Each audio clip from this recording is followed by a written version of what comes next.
Voici le sabbat, le jour de repos, sanctifié par notre Dieu. Voici le sabbat, le jour du repos, sanctifié par notre Dieu. Amen. Amen. Amen. Amen. Amen. Amen. Amen. Amen. Amen. Amen. Amen. Amen. Amen. Voici le sabbat, le jour de repos, sanctifié par notre Dieu. Voici le sabbat, le jour du repos, sanctifié par notre Dieu. Le Seigneur m'aime. Frères et sœurs, au nom de Jésus-Christ, je vous salue et je suis très heureux d'être au milieu de vous.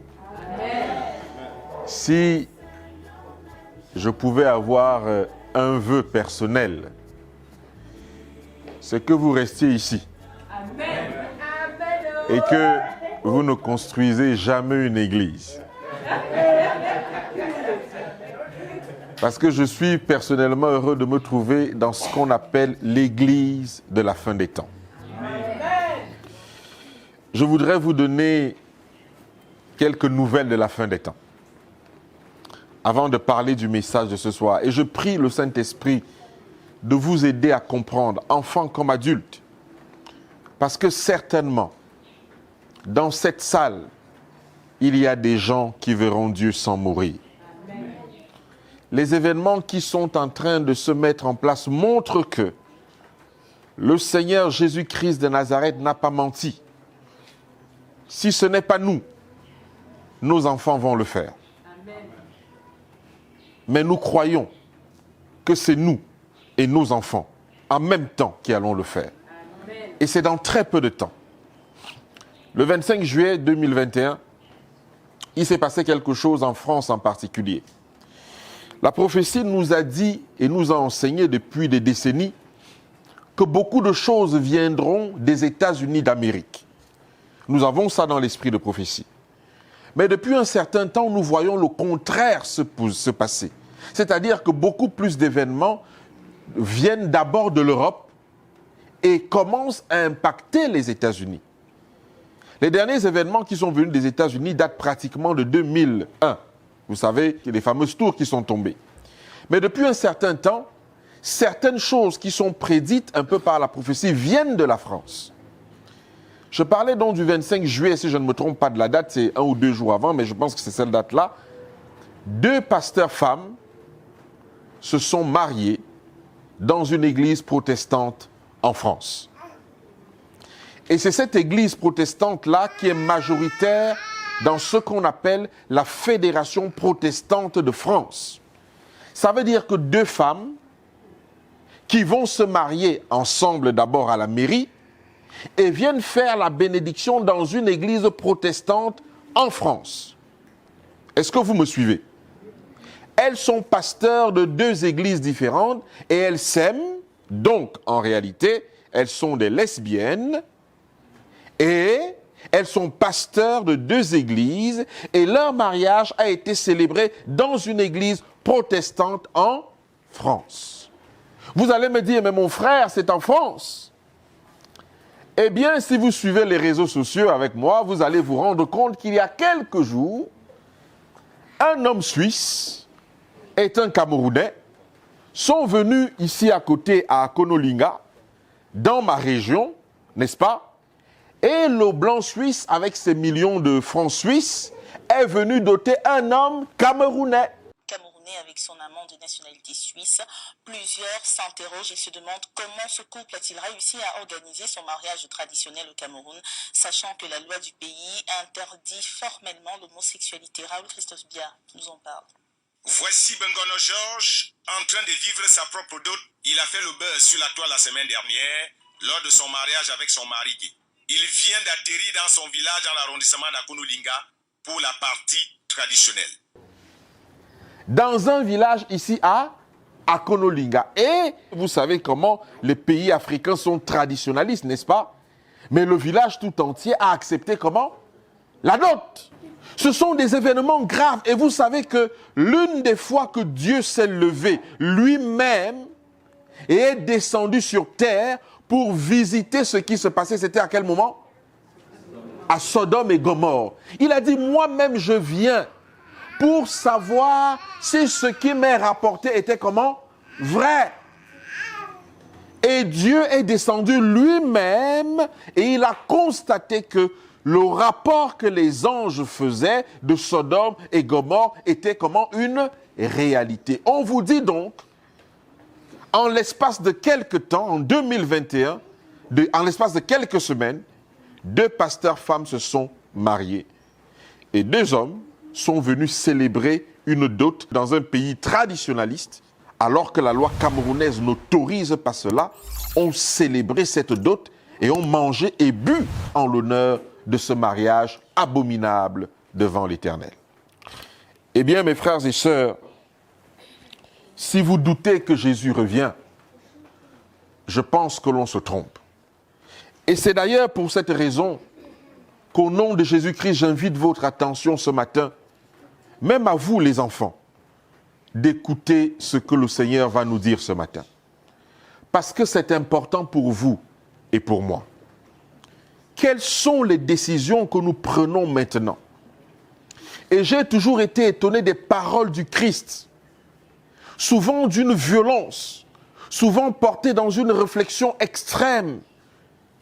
La Bible déclare ceci dans Luc 16, le verset 8. Jésus va déclarer quelque chose où aujourd'hui des hommes et des femmes qui sont justes, qui vivent dans la piété diront, mais comment est-ce que Jésus a pu prononcer une parole pareille?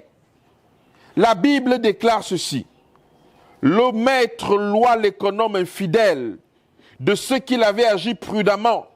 Et Jésus dit ceci dans sa parabole, car les enfants de ce siècle sont plus prudents à l'égard de leurs semblables que ne le sont les enfants de la lumière. En d'autres termes, Jésus nous invite et nous dit que les enfants du monde sont plus prudents envers les événements à venir que les enfants de la lumière. En d'autres termes, les enfants du monde qui vivent dans la débauche, qui n'ont pas Dieu dans leur vie, sont plus instruits des choses de la fin des temps que ceux de la maison.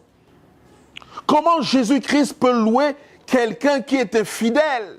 Comment Dieu du ciel arrive à féliciter quelqu'un qui fait mal et dire que vous, les enfants de la lumière, vous, les enfants de l'intérieur, vous ferez mieux de voir comment il fait? Tirez exemple sur lui. Alors, pour comprendre pourquoi on en arrive là, il faut revenir au départ. Dans le livre de Luc, le chapitre 16, à partir du verset 1, Jésus va donner cette parabole. Et comme je l'ai déjà dit quelque part, la majorité des paraboles que Jésus a données sont à proximité de sa crucifixion. Comme un dernier message bien codifié, que beaucoup d'entre nous devraient comprendre, car ça fait partie de la science des saints. Et vous et moi, nous sommes dans un pays où nous avons l'habitude des proverbes et des paraboles. Cela fait partie de notre sagesse, de notre intelligence, de notre compréhension. Donc nous sommes les mieux placés pour comprendre lorsque Jésus prend des images. La Bible déclare que Jésus dit aussi à ses disciples, un homme riche avait un économe qui lui fut dénoncé comme dissipant ses biens. Le verset 2 nous dit, il appela et lui dit, qu'est-ce que j'entends dire de toi? Rends compte de ton administration, car tu ne pourras plus administrer mes biens. C'est ce que le maître, l'homme riche, lui dit. Que puisque j'entends dire des choses abracadabrantesques de toi, rends compte parce que demain, je t'enlève la gestion, l'administration de mes biens. Je pourrais m'étendre dessus, mais ce n'est pas l'objet de notre étude de ce matin. Alors, au verset 3, il est écrit ceci. L'économe dit en lui-même, « Que ferai-je, puisque mon maître m'ôte l'administration de ses biens? Travailler la terre, je ne le puis. Mendier, j'en ai honte. » Au verset 4, il dit, « Je sais ce que je ferai, pour qu'il y ait des gens qui me reçoivent dans leur maison, quand je serai destitué de mon emploi. » Depuis longtemps, la prophétie nous a annoncé un certain nombre d'événements dans la Bible. Mais beaucoup d'entre nous, alors même que nous avons lu l'Évangile, n'ont pas pris en considération ce que l'Évangile nous a enseigné. La majorité des jeunes d'aujourd'hui, et béni soit le Seigneur, parce qu'il y a des gens qui me ressemblent dans cette salle, ils sont dans la même génération que moi. Lorsqu'ils ont reçu le message, ou lorsque les parents ont reçu le message n'a pas été compris réellement dans le sens qu'il devrait être compris. C'est la raison pour laquelle beaucoup de personnes ne se rendent pas compte que la femme qu'on doit épouser en tant qu'homme doit être en relation avec les événements de la fin des temps. Quand je suis une femme et que je vais choisir mon mari, je dois le choisir en fonction des événements de la fin des temps. Lorsque j'ai mon baccalauréat, il faut que je trouve un emploi qui corresponde à ma foi, qui ne sera pas un obstacle lorsque je devrais prendre les décisions les plus difficiles de la fin des temps. Lorsque je dois travailler quelque part d'ailleurs, si nous avons reçu le message comme il se devait, on devait promouvoir l'entrepreneuriat dans l'Église pour qu'il y ait le maximum de liberté et le maximum de protection. La différence entre le message dans le monde francophone, adventiste, et le message dans le monde anglophone, c'est que les anglophones ont reçu le message brut. Et du coup, eux ont entrepris des choses. C'est aussi pour ça que de ce côté-là, il y a peu de pression, il y a peu de problèmes d'argent. Parce que nous avons entrepris de travailler pour l'État. Donc actuellement où nous sommes, l'économe infidèle, lui, il a des plans. Il dit, parce que mon maître va m'enlever l'administration des biens, voici ce que je vais faire. Or, toi et moi, alors que la même guerre arrive, quelles sont les dispositions que tu prends, connaissant la prophétie? Au moment où nous sommes là, quelles sont les dispositions que tu es en train de prendre, sachant que bientôt, tu ne pourras plus acheter ni vendre? Comment vas-tu faire quand tes enfants vont te dire, papa, maman, j'ai faim? Quelles sont les dispositions que tu es en train de prendre actuellement? Quels sont les conseils que tu es en train de donner à tes enfants pour leurs études? Quels sont les conseils que tu es en train de donner à tes enfants pour leur mariage? Comment es-tu en train de préparer le fait que si en France, 2 femmes sont en train de se marier dans une église protestante, même pas dans une église catholique, comment es-tu en train de préparer tes enfants face à ces événements?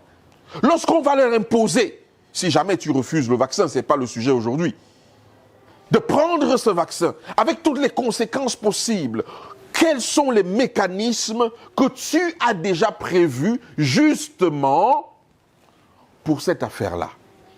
L'économe infidèle dit, au verset 4, « Je sais ce que je ferai pour qu'il y ait des gens qui me reçoivent dans leur maison quand je serai destitué de mon emploi. » Lorsque tu seras destitué, beaucoup d'entre nous ne pourront plus travailler d'ici quelque temps.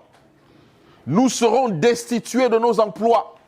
L'économe infidèle qui a dissipé les biens de son maître est en train de réfléchir. Un fils qui n'est pas un fils de lumière, lui, il est en train de réfléchir. Lorsqu'on va me destituer de mon emploi, voici ce que je vais faire. La question, c'est toi, moi. Qu'est-ce que tu vas faire lorsque tu ne pourras plus étudier pour devenir ingénieur, pour devenir médecin, pour devenir avocat, pour devenir ceci ou cela? Lorsque dans ton entreprise, ton père va certainement rentrer et te dire, écoute, je n'ai plus de travail à partir de maintenant parce qu'on m'impose ceci ou cela, qu'est-ce que vous allez faire? Quelqu'un a dit quelque part, j'ai lu cette citation, malheureusement, mon téléphone est éteint et gloire à Dieu pour cela. Il a dit que l'une des choses, si nous aimons nos enfants, l'une des choses qu'on doit leur léguer, ce n'est pas un emploi. Aucun de vos enfants ne peut hériter de votre emploi. Votre emploi, c'est le vôtre. Et le jour où vous n'êtes plus, soit vous mourrez, soit parce qu'on vous a licencié à la seconde même, l'employeur vous a déjà remplacé. Mais vous pouvez uniquement léguer à vos enfants une entreprise, un business qui va fonctionner. Et il disait qu'au lieu que lorsqu'on rentre du travail, de regarder la télévision, à la fin des temps, nous devons plutôt penser comment avoir des business qui nous permettront de vivre au cas où ça ne va pas d'ailleurs. Le coronavirus a licencié combien de personnes dans ce pays? Combien de personnes qui n'étaient accrochées qu'à leur emploi? L'adventisme du 7e jour d'aujourd'hui ne doit pas compter sur le salaire. C'est un péché. Parce qu'il va prendre la marque de la bête, s'il compte sur le salaire.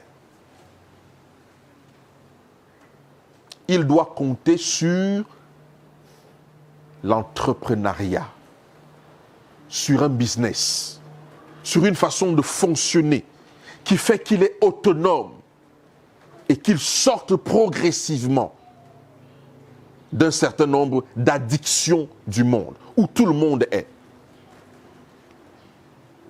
L'Église doit penser à cette façon-là. Parce que si l'Église ne pense pas à ça, qu'est-ce qui va se passer? D'ailleurs, vous l'avez vu. Lorsque le coronavirus a frappé ici et que tout le monde devait se réfugier quelque part, qu'est-ce qui s'est passé? Les dîmes et les offrandes ont comment?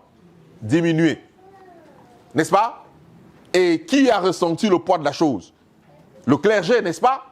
Parce que l'Église n'a que ça comme revenu. Je veux dire que les revenus de l'Église viennent des personnes qui sont des fonctionnaires, de ceci. C'est ça le problème. Et on se rend compte que l'adventisme a très peu d'industrie ici. C'est la raison pour laquelle nous sommes imprudents. Comment est-ce que nous allons affronter la fin des temps maintenant? Nous ne sommes pas prêts, les amis. Et ça va être une hécatombe terrible. Et malheureusement, notre bien-aimée Ellen White dit, c'est la raison pour laquelle il y aura des illustres absents au ciel. Parce que nous ne sommes pas prêts aux événements de la fin. Nous ne sommes pas prêts, notre façon de fonctionner. C'est pour ça que je vous ai dit en début que je prierai le Seigneur que pour que vous n'ayez pas d'ambition de construire un temple. Vous êtes bien ici. Ça, c'est l'Église de la fin des temps. Et ça n'engage que moi. Ça n'engage que moi. Vous êtes très bien ici. Vous êtes une famille. Vous allez vous connaître tous. Vous pouvez surveiller les uns et les autres. Quand quelqu'un manque, voilà, vous êtes dans le principe du mouvement. Et c'est comme ça que le Saint-Esprit va venir ici vous retrouver, vous former pour que vous soyez prêts pour affronter la colère de la bête. Dans une famille comme celle-ci, lorsqu'un membre est absent, on remarque vite. On voit vite que tel est malade. On appelle. Mais dans une église, ce sont les programmes. Il faut venir à 7h30, tel programme à 8h, tel autre à 9h. Machin truc. Et finalement, on se rend compte très facilement que le vrai jour du repos des Adventistes du 7e jour, c'est quand? C'est dimanche. C'est le dimanche. Vous travaillez tous les jours, le jour du sabbat et le jour où vous travaillez 24 heures sur 24. Quand vous arrivez à 6h30 du matin, comité, ceci, machin, programme, il n'y a pas de repos. Or, la Bible dit comment? Le sabbat est un jour de repos. Mais je n'ai jamais vu des gens en repos qui travaillent autant. Il est très difficile de voir un pasteur qui va s'asseoir comme un membre d'église quand il n'est pas au programme. Il s'assoit aussi comme un membre, il est là. On veut le joindre, non, je suis au jour du repos. Faites, je ne suis pas là. Non, c'est impossible. Comment nous allons faire, mes frères et sœurs? En réalité, on adore le dimanche sans le savoir, parce qu'on n'a pas le repos le jour du sabbat. L'économe infidèle dit, je sais ce que je vais faire. La question que je te pose, mon frère, ma sœur, les parents qui sont ici, les jeunes qui sont comme moi, vous n'êtes pas encore mariés, qu'avez-vous prévu dans les semaines, dans les jours, dans les mois à venir? Vous avez prévu quoi? Comment allez-vous faire? Vous devriez réfléchir à ça. Parce que les décisions que vous allez prendre maintenant seront éternelles pour vous. Je vois les jeunes garçons qui me regardent. Et vous vous posez la question, qu'est-ce qu'il est en train de raconter? Je suis en train de vous dire que Jésus revient. Et que vous devez tout faire en fonction de cette information-là. Parce que lorsque l'économe infidèle a appris, n'est-ce pas, qu'il n'allait plus administrer les biens de son maître, n'est-ce pas, qu'est-ce qu'il a fait? Il a mis une stratégie en place.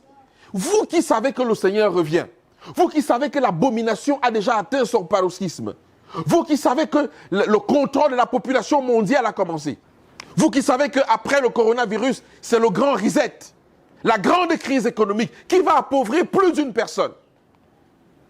Vous qui le savez, qu'est-ce que vous avez prévu? Vous avez prévu quoi? Comment allez-vous vivre en cette période-là? Quelles sont les études qui vont vous permettre de vivre en cette période-là? Les cercles d'amis que vous fréquentez, les écoles, les matières que vous faites, les ambitions que vous avez. L'économe infidèle a dit, je sais ce que je vais faire pour que les gens continuent à me recevoir et que je ne mendie pas et que je ne travaille pas la terre. Et regardez les deux ingrédients que l'économe infidèle va remettre en évidence. Au verset 5, il va dire que « Et faisant venir chacun des débiteurs de son maître, il dit au premier, « Combien dois-tu à mon maître ?» 100 mesures d'huile, répondit-il. Et il lui dit, « Prends ton billet, assieds-toi, vite, écris 50. » Et ensuite, il dit d'un autre, « Et toi, combien dois-tu? 100 mesures de blé, répondit-il. Et il lui dit, « Prends ton billet et écris 80. » Je voudrais qu'on s'attarde sur une leçon que l'économe infidèle va dire comment est sa stratégie. Et il nous amène à deux éléments spirituels que nous connaissons bien. Et ces deux éléments spirituels doivent nous guider en sécurité pour nous aider à prendre des décisions. La première chose qu'il va faire, c'est qu'il va aller voir des gens qui doivent de l'argent à son maître. Et la première personne qu'il va contacter, c'est celui qui doit de l'argent. Pourquoi? Pour l'huile. Mon frère, ma sœur, s'il y a une recherche que tu dois faire absolument dans les temps de la fin, c'est la recherche de l'huile. Il ne faut pas que l'huile te fasse défaut. Pourquoi? Parce que c'est quand tu as l'huile que Dieu va te dire exactement ce que tu dois faire. C'est quand tu as l'huile que tu entendras la voix de Dieu.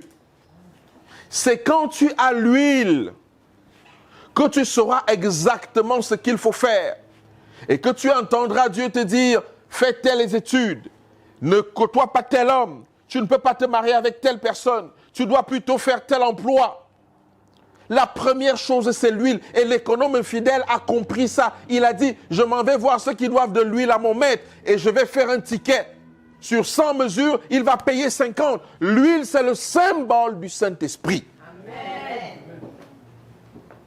Ici, on n'est pas en train de te dire d'avoir un directeur de conscience, une église. On est en train de te dire que la communion avec le Saint-Esprit, le baptême du Saint-Esprit te permettra d'avoir des yeux ouverts et d'avoir des alertes qu'il faut. Lorsque la Bible dit qu'à la fin des temps, vos fils et vos filles prophétiseront. Le problème, c'est que l'ennemi aussi a compris comment ça fonctionne. Il a donc mis l'esprit de la divination dans le peuple de Dieu. Et beaucoup d'hommes et de femmes aujourd'hui dans l'église disent que j'ai fait tel rêve, j'ai fait tel rêve, j'ai fait tel rêve. Et on met ça sur le compte de tous vos jeunes gens prophétiseront, ainsi de suite. Non! Il y a beaucoup d'amalgames. Parce qu'il y a beaucoup plus de divination maintenant que de prophétie. Pourquoi? Parce qu'il y a un manque d'huile. Et vous allez voir à la fin des temps, Matthieu 25, qu'est-ce qu'il nous est dit? Il y a un grand commerce d'huile dans le monde entier. Lorsque les vierges sages reçoivent la demande des vierges folles, Matthieu 25, donnez-nous un peu de votre huile. Qu'est-ce qu'il est dit? Les vierges sages vont dire, allez chez ceux qui font comment? En vendent. Donc il y a un grand commerce du Saint-Esprit qui se manifeste dans toutes les communautés chrétiennes aujourd'hui. Les hommes tombent par-ci, par-là, il y a des divinations, il y a des ceci, parce qu'il y a un grand commerce d'huile. Pourquoi? Parce que l'ennemi sait que l'une des armes imparables contre lui, c'est d'être baptisé du Saint-Esprit. Alors il envoie des faussetés, il envoie des faux songes et des faux rêves pour détourner le peuple de Dieu de sa trajectoire. Et lui a envoyé des prophéties de démons qui peuvent être vraies à 80% ou à 99%, mais il manquera une virgule que seul un homme baptisé du Saint-Esprit verra. L'économe ne s'arrête pas là. L'économe nous donne un autre conseil. Il faut aller chercher l'huile. Mais il ne s'arrête pas dans l'huile. Il va voir quelqu'un d'autre qui doit du blé à son maître, n'est-ce pas? À quoi sert le blé? On fait de la pâtisserie, notamment quoi? Du pain. Donc le gars a compris quelque chose que beaucoup de chrétiens ne comprennent pas aujourd'hui. Il voit que pour ne pas être mendiant à la fin des temps, puisque son maître lui enlève la gestion de ses biens, il voit que pour ne pas être, pour ne pas travailler la terre, puisque son maître lui enlève ses biens, il faut de l'huile, symbole du Saint-Esprit, il faut du pain. Qu'est-ce que Jésus dit? Je suis le pain de vie. L'économe a compris qu'il n'a pas seulement besoin de pain, parce que si tu as seulement du pain, tu es en danger. Il n'a pas seulement besoin d'huile, parce que si tu as besoin d'huile, tu es en danger. Il lui faut la combinaison des quoi? Des deux. Il lui faut la combinaison des deux. Voilà pourquoi je t'ai posé la question. Alors que tu entends toutes ces choses, vous n'avez pas entendu ici, on n'a pas commencé déjà à faire des campagnes de vaccination pour que les gens aillent se vacciner? Vous avez entendu ça, n'est-ce pas? Et nous sommes là, on continue à prier, Seigneur, sauve-nous. Seigneur, sauve-nous. Vous n'avez pas appris qu'à Brazzaville, on a demandé aux fonctionnaires que s'ils ne se vaccinent plus, non plus leur salaire, et que pour prendre leur salaire, ils vont fermer les automates, donc tu ne pourras plus aller prendre ton salaire avec ta carte bancaire. Si tu n'es pas vacciné, il faudra que tu te rendes à la banque. Et nous entendons ça, nous continuons à prier de la même façon. Seigneur, comment? Sauve-nous. Seigneur, comment? Sauve-nous. Seigneur, sauve-nous, sauve-nous, Seigneur. Toi-même, tu sais. Non, restons tranquilles parce que Dieu s'occupe quoi de ses affaires. Voilà. Quand tu entends ça, qu'est-ce qu'on dit? Quand la maison du voisin brûle, qu'est-ce qui se passe? Hein? Il faut commencer à déménager, n'est-ce pas? Donc tu vois la maison de ton voisin brûler et toi tu es là, Seigneur, comment? Sauve-nous. N'est-ce pas? Sauve-nous. Après demain, on va dire que non, non, non, non, non. L'ennemi va nous faire comprendre que vous n'avez pas un vrai Dieu. Pourquoi il ne vous a pas sauvé? Pourquoi il ne vous a pas sauvé s'il était Dieu? Et pourtant, nous savons que sur cette terre, ce n'est pas l'argent qu'il faut avoir dans les poches pour être un homme puissant. C'est quoi? Qu'est-ce qu'il faut avoir? L'information. Celui qui détient l'information détient le pouvoir. C'est pour ça que les hommes de pouvoir de cette terre qui sont liés avec le diable ont tous des chaînes de télévision. Parce que c'est là qu'ils vont prendre votre cerveau et vous donner des informations erronées et toute la planète va regarder ça. Lorsqu'on a besoin d'éduquer les gens sur l'homosexualité, on tourne un film d'homosexuel aux États-Unis, on la voit dans toutes les chaînes de télévision et vos générations commencent à voir et accepter quelque chose qui est inacceptable. Au bout de 5 ans, vous êtes déjà OK que vous pouvez côtoyer l'homosexualité sans problème. Vrai ou faux? Les dessins animés qu'on fait aux États-Unis, qu'on fait en Chine, nos enfants ne les connaissent pas, mais maintenant on les éduque au même moment parce qu'on les met à la télévision, sachant que tous les enfants du monde vont faire quoi? Regarder la télévision. En d'autres termes, ils seront éduqués au même moment. Celui qui détient l'information détient le pouvoir.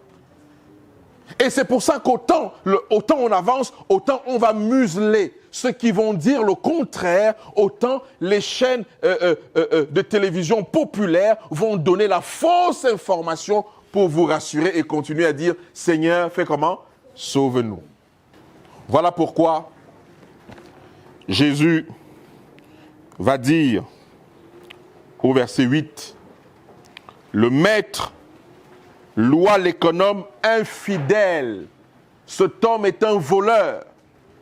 Cet homme est un mauvais gestionnaire. » Mais Jésus va prendre l'exemple sur un voleur en disant « Mes enfants de la lumière, prenez exemple sur ce voleur. » Je voudrais vous dire quelque chose. Depuis le temps qu'on nous a dit, lorsque ces événements commenceront à chauffer, pensez à quitter les grandes villes. Qu'est-ce qu'on est en train de nous faire comprendre? Qu'il est bon de rester où? Dans les grandes villes, parce que la classe moyenne, pratiquement même des pays sous-développés, est en train de s'enrichir. Et il y a des amalgames, et ce sont des choses qu'on doit prêcher dans l'Église. Vous voyez, les Européens sont en train de venir dans tous les pays, les Chinois en train de développer d'une certaine façon. La mangue que tu achetais au marché propre chez la maman qui venait de les recevoir dans la nuit et recueillir. Maintenant, tu te plais à aller l'acheter où? Dans un magasin qu'on appelle Carrefour, par exemple. Tu ne vois pas ce que tu es en train de faire. Et pourtant, lorsque ces événements arrivent, on nous a dit, commençons à quitter les grandes villes. Mais qu'est-ce qu'on remarque? L'immigration revient plutôt comment? Dans la ville. Et nous-mêmes, nous sommes tellement obéissants que la majorité de nos institutions sont où? Dans la ville. Et pourtant, nous le savions. Comment? C'est nous qui avons reçu le message. Pourquoi est-ce que nous ne faisons pas les choses de cette façon-là? Nous n'avons pas d'auditorium de santé réel. Notre santé est comme la santé de tout le monde. On ne peut plus aujourd'hui ici soigner quelqu'un d'une façon naturelle. Non. Nos dispensaires ne reflètent pas la réforme sanitaire. Le coronavirus est arrivé. Très peu de personnes se sont levées pour nous dire, en tout cas dans cette partie du monde, qu'il fallait, booster son immunité. Et pas avec tous ces médicaments chimiques, avec une façon de vivre, de manger et de boire. On booste son immunité de telle façon que même si ce corona arrivait vers nous, que notre corps soit capable de rejeter cette infection. Mais non, on n'a pas eu ça. Où est-ce qu'on va aller? Et pourtant, c'est nous qui devrions apporter ce message au monde. Parce que si on avait suivi les recommandations de l'esprit de prophétie, depuis 1863, date de la création de l'Église, il y aurait deux voies de santé qui parleraient dans ce monde, l'OMS et la santé adventiste du 7e jour. Mais nous ne sommes pas prêts. Et ce n'est pas ce qui s'est passé. Voici ce que la Bible dit donc, pour que nous puissions comprendre. La Bible dit que, le verset 9 de Luc 16 dit, « Et moi, je vous dis, faites-vous des amis avec les richesses comment? Injustes, pour qu'ils vous reçoivent dans le tabernacle éternel quand elles viendront à vous manquer. » C'est l'objet d'une étude. Jésus nous dit que faites-vous des amis avec des richesses injustes. La maison dans laquelle nous habitons est une richesse injuste. Les chaises sur lesquelles vous êtes assis, ce sont des richesses injustes. La voiture dans laquelle tu roules est une richesse comment? Injuste. Le travail dans lequel tu es qui te produit de l'argent pour payer tes dîmes, ce sont des richesses injustes. Tout ce que nous possédons est une richesse comment? injuste. Vous allez me poser la question, mais pourquoi le frère nous dit que tout ça, ce sont des... Le lit sur lequel tu dors, mon frère, tu l'as acheté chez le menuisier, n'est-ce pas? Avec ton argent, mais ton argent même est injuste. Tout ce que vous avez, les vêtements que je porte là, ce sont des vêtements acquis d'une richesse comment? Injuste. Bon, vous allez me dire, j'ai dit ce que vous ne comprenez pas, n'est-ce pas? Ok. Matthieu 4 dit ceci, à partir du verset 8. Le diable le transporta encore sur une haute montagne, très élevée, n'est-ce pas? Et lui montra les royaumes du monde et leur gloire. Et dans d'autres versions, il est écrit tout ce qui lui a été donné. D'ailleurs, dans Jean 12, verset 31, il est écrit que Satan est le prince de quoi? Le prince de ce monde. Qu'est-ce que c'est qu'un prince? Un prince, c'est un fils du roi qui va hériter de quoi? De toute la royauté, donc de tous les biens de ce roi, quand ce roi n'est plus, n'est-ce pas? D'accord. Adam, à la création, était le prince d'où? De la terre. Vrai ou faux? Qu'est-ce qui s'est passé? Il a vendu son droit à qui? À Satan. Depuis lors, Jésus lui-même reconnaît que Satan est le prince de ce monde. Et donc tout ce qui est dans ce monde appartient à qui? Est-ce que vous avez entendu que Jésus va vouloir sauver une aiguille dans ce monde-ci? Non. Il va comment? Tout détruire. Pourquoi? Parce que tout ce qui est dans ce monde appartient à qui? À Satan. Donc ce sont des richesses comment? Injustes. Vous ne me suivez pas encore? Non, c'est pas clair. Hein? C'est pas clair. Voilà. Tout ce que vous avez est injuste. C'est pour ça que Jésus nous a dit, je m'en vais vous préparer une place. Et lorsque je m'en serai allé, que je reviendrai, afin que là où je suis, vous y soyez aussi. Et la Bible nous enseigne que Dieu est en train de nous construire des habitations. Alors qu'on creuse la terre pour avoir de l'or, au ciel, on marchera sur l'or. Vous avez donc, et j'ai donc des richesses comment? Injustes. Et la Bible nous dit, en prenant la leçon de l'économe injuste, dit, faites-vous des amitiés avec des richesses comment? Injustes. Ça veut dire qu'avec ces richesses que nous avons là, il faut que nous puissions faire des amitiés avec des hommes et des femmes souvent qui ne connaissent pas l'Éternel. Parce que lorsqu'elles viendront à nous manquer, peut-être qu'ils se souviendront de nous quelque part. Jésus est en train de nous dire que c'est le moment de prêcher l'évangile avec des richesses, comment? Injustes. Est-ce que c'est clair? C'est clair ou pas?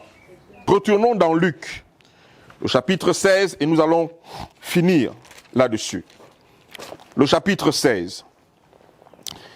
La Bible déclarait donc que, et moi je vous dis au chapitre 9, au verset 9, moi je vous dis, faites-vous des amis avec des richesses injustes, pour qu'ils vous reçoivent dans les tabernacles éternels quand elles viendront à vous manquer. Et la Bible dit ceci, celui qui est fidèle dans les moindres choses l'est aussi dans les plus grandes, et celui qui est injuste dans les moindres choses l'est aussi dans les plus grandes. Si donc vous avez été infidèle dans les richesses injustes, qui vous confiera les véritables? Si donc tout ce que nous avons sur cette terre, les plans que Dieu nous a donnés, les moyens que Dieu nous a donnés, nous n'avons pas été les gestionnaires du ciel parce que nous gérons ce qui ne nous appartient pas. Depuis que Satan nous l'a volé, ça ne nous appartient plus. Nous sommes en train de gérer quelque chose qui ne nous appartient plus jusqu'à ce que Dieu va nous redonner nos propres richesses et dont personne, ni dans le ciel, ni sur la terre, ne pourra à nouveau les enlever. Amen. Alors la question nous est posée. Si on ne peut pas gérer ce qui ne nous appartient pas, nous sommes en train de montrer que nous sommes infidèles, nous ne pouvons pas gérer ce qui nous appartient à nous-mêmes. C'est clair. Vous n'avez jamais vu quelqu'un qui vient louer votre maison, vous la remettez propre. J'ai fait l'expérience, parce que j'ai eu la grâce d'avoir une richesse injuste de mon père. Et donc, vous rangez bien votre maison pour la louer, le locataire vient, il la saccage pendant des années, et le jour où il s'en va, il s'en fiche complètement, il part, il vous la laisse dans cet état, alors même que la loi dit qu'il faut qu'il fasse comment? qui les répare. Si vous n'avez pas su gérer ce qui appartenait à autrui, comment allez-vous gérer ce qui vous appartient vous-même? Et c'est l'un des messages clés de la fin des temps. Et c'est là où Dieu va juger chacun d'entre nous au pied du mur. Comment as-tu géré les richesses injustes? Pour me mettre en confiance, moi Dieu, de pouvoir te donner tes propres richesses, sachant que tu ne vas plus les dilapider, parce qu'il n'est plus question qu'au ciel, le péché pénètre encore le trône de Dieu. Alors la Bible dit dans cette parabole que si vous n'avez pas été fidèle, au verset 12, dans ce qui est autrui, qui vous donnera ce qui est à vous? La Bible déclare au verset 13, « Nul serviteur ne peut servir deux maîtres, car l'un haïra l'un et aimera l'autre, et ou il s'attachera à l'un et méprisera l'autre. » Vous ne pouvez servir Dieu et qui? Et Mammon. L'un des enjeux de la fin des temps, Jésus l'a dit au travers de la bouche de Jean. Vous ne pourrez acheter ni vendre. Et cela, c'est une décision que chaque être humain va devoir prendre entre servir Dieu et servir Mammon. Si tu sers Dieu, tu ne pourras pas acheter et vendre. Si tu sers Mammon, tu pourras acheter et vendre. Le choix est simple et fait. L'évangile de la fin des temps doit nous amener à prendre une décision de servir Dieu.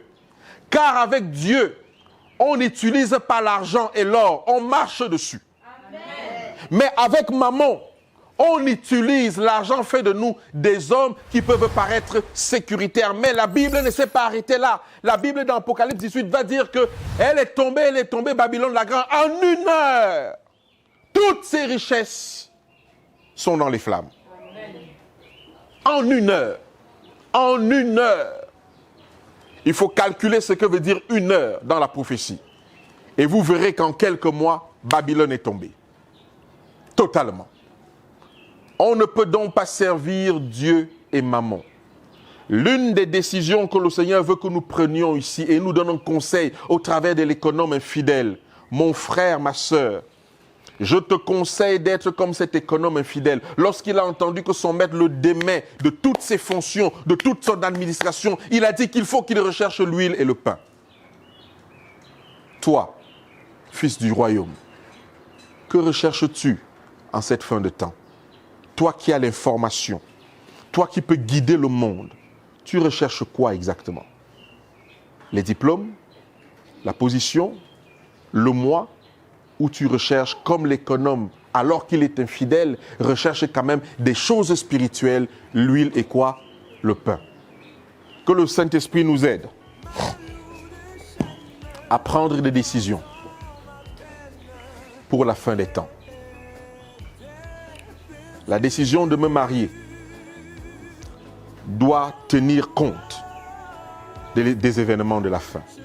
Parce que si vous vous mariez avec la mauvaise personne, ça va être compliqué pour vous. La décision d'avoir un emploi doit tenir compte des informations de la fin des temps. J'irai plus loin. La décision de faire des enfants doit tenir compte des événements de la fin. Le métier que je dois choisir doit tenir compte des événements de la fin. La Bible veut que tous les chrétiens qui ont connu la vraie parole soient des entrepreneurs pour ne pas subir le fait de ne pas vendre ou acheter. Que le Seigneur nous vienne en aide. Au nom de Jésus-Christ. Amen.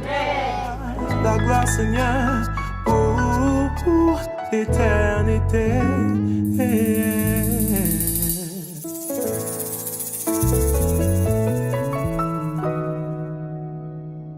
Si vous avez aimé cette vidéo, merci de vous abonner à Alliance Éternelle 7 et à bientôt. Bye.